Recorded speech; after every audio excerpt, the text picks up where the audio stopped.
Hi everyone, I just wanted to put out a video about the current situation with West Ham at the moment, because you couldn't write it, could you? A crazy situation we've got this morning where apparently Lopetegui has took training, and I think it's quite disgusting really now how he's been treated, and whoever's leaked, and this hasn't happened before.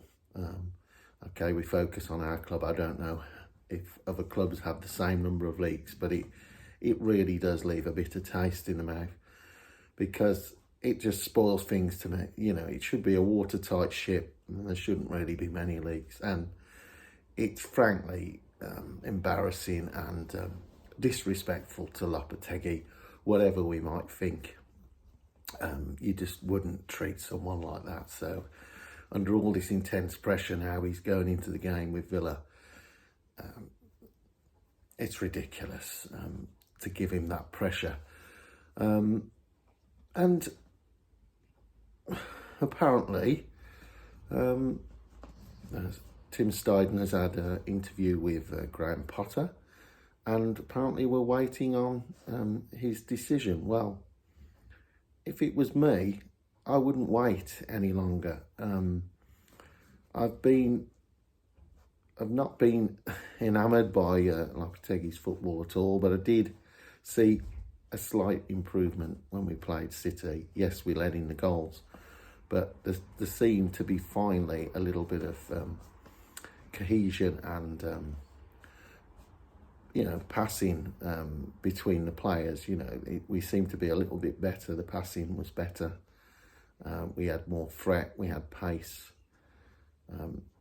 So, yes, he has been given enough time in a way now, but is it worth changing? When you look at the current situation, yes, we could still go down, but it would take a monumental performance from the teams below us. And also, if we carry on the trajectory we're on, we're going to get sufficient points anyway. And I just think we will get better, even if it's not amazingly better. I think we will improve. So to really, yes, it's kicking the can down the road, but to make a rash appointment now, unless obviously it is just a 6-month contract, but to me, it doesn't seem, for all the turmoil it's causing our club, it isn't worth it.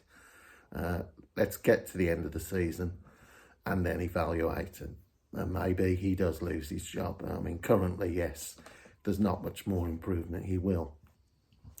But I was just looking at Graham Potter's record out of interest, and this is his record, not at Chelsea, because that's a very difficult job with all the players that come in, although Maresco now has seemed to have sorted it out a bit more, but that's unfair to give him to look at and analyse his record at Chelsea.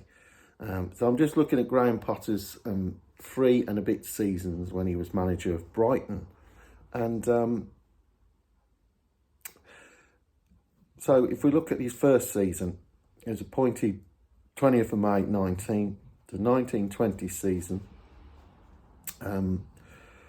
They won 9 games, drew 14 and lost 15, and he got 41 points. They scored 39 goals, let in 54, and they had a negative goal difference of 15, and that basically equates to a 24% win rate, okay, which isn't that impressive. He seemed to draw a lot of games, but wasn't able to get wins out of those games, or a few more wins obviously would have made it better. But they finished with 41 points.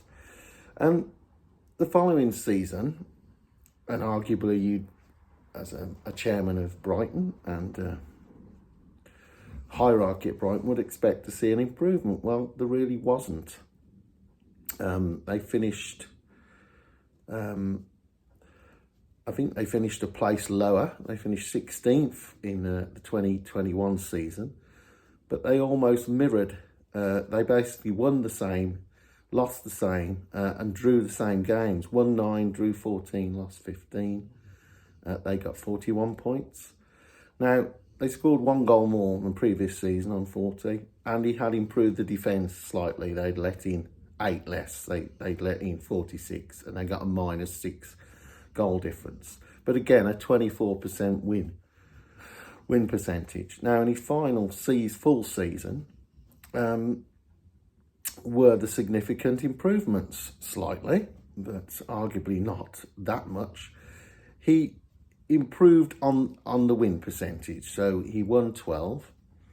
Again, drew 1 more than previously. In his previous 2 seasons, he drew 15, and he lost 11. But I suppose he's a slow burner, but we're starting to see some improvement there, admittedly. He got 3 points more. They were on 44 points. They scored 2 more goals than previous season, 42, and they let in 2 less, again, goals against 44, but still a negative -2 goal difference. And they finished 9th. So yes, that is a significant improvement there, and a reason maybe to retain his services. But only a 32% win ratio there.